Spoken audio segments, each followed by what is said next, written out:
بسم اللہ الرحمن الرحیم۔ عورت، مولوی اور تعویذ۔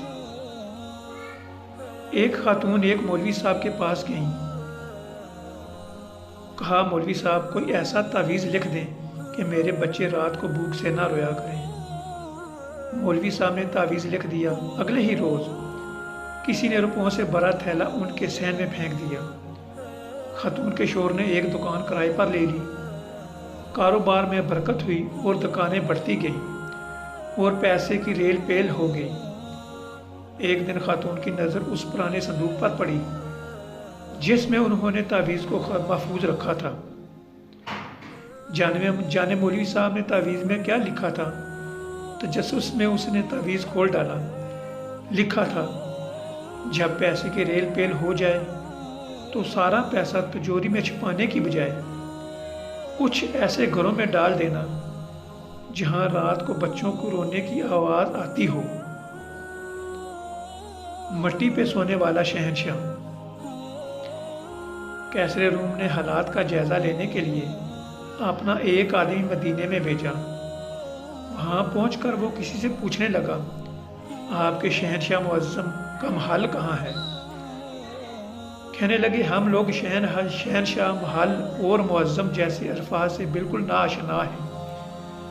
آپ یہ بتائیں کہ کس سے ملنا ہے؟ کہا، مسلمانوں کے بادشاہ سے۔ فرمایا، ہمارے ہاں بادشاہ کوئی نہیں ہے، صرف ایک خادم ہوتا ہے جو ہمارے معاملات کا انتظام کرتا ہے۔ اس کا نام عمر ہے اور وہ محل میں نہیں رہتا بلکہ گارے سے بنے ایک جھونپڑے میں رہتا ہے اور اس وقت کہیں مزدوری کر رہا ہوگا۔ رومی یہ سن کر بڑا حیران ہوا اور آپ کی تلاش میں چل پڑا اور آگے جا کر دیکھتا ہے کہ عمر سر کے نیچے درہ رکھ کر مٹی پہ سوئے ہوئے ہیں۔ یہ دیکھ کر کہنے لگا، کیا یہ ہے وہ عمر جس کی ہیبت سے دنیا کے فرما روا اور بڑے بڑے بادشاہوں کی نیندیں اڑ چکی ہیں؟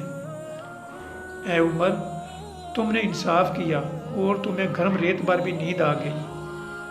ہمارے بادشاہ ظالم اور بددیانت ہیں، اس لیے انہیں سنگین حصاروں میں بھی نیند نہیں آتی۔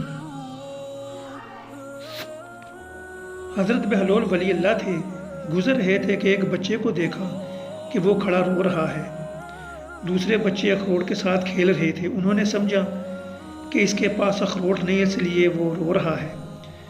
تو انہوں نے سوچا کہ میں اس بچے کو اخروٹ لے کر دیتا ہوں، اور کہا کہ بچے، میں آپ کو اخروٹ لے کر دیتا ہوں، رو مت، تم بھی ان کے ساتھ کھیل رو۔ تو بچے نے کہا، اے بہلول، کیا ہم دنیا میں کھیلنے کے لیے آئے ہیں؟ ان کو اس بات کی توقع نہ تھی کہ بچہ اس قسم کا جواب دے گا۔ تو انہوں نے کہا، تو ہم کیا کرنے آئے تھے؟ بچے نے کہا، اللہ تعالیٰ کی عبادت کرنے آئے تھے۔ انہوں نے کہا، بیٹے، ابھی تم بہت چھوٹے ہو، تمہارے غم کی چیز نہیں ہے، ابھی تمہارا اس منزل میں آنے میں کافی وقت پڑا ہے۔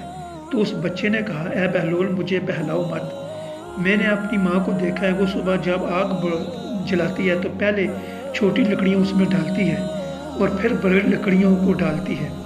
مجھے ڈر ہے کہ کہیں جہنم کی آگ مجھ سے نہ جلائی جائے اور میرے اوپر بڑوں کو ڈال دیا جائے۔ یہ سن کر بہلول بے ہوش ہو گئے اور گر پڑے۔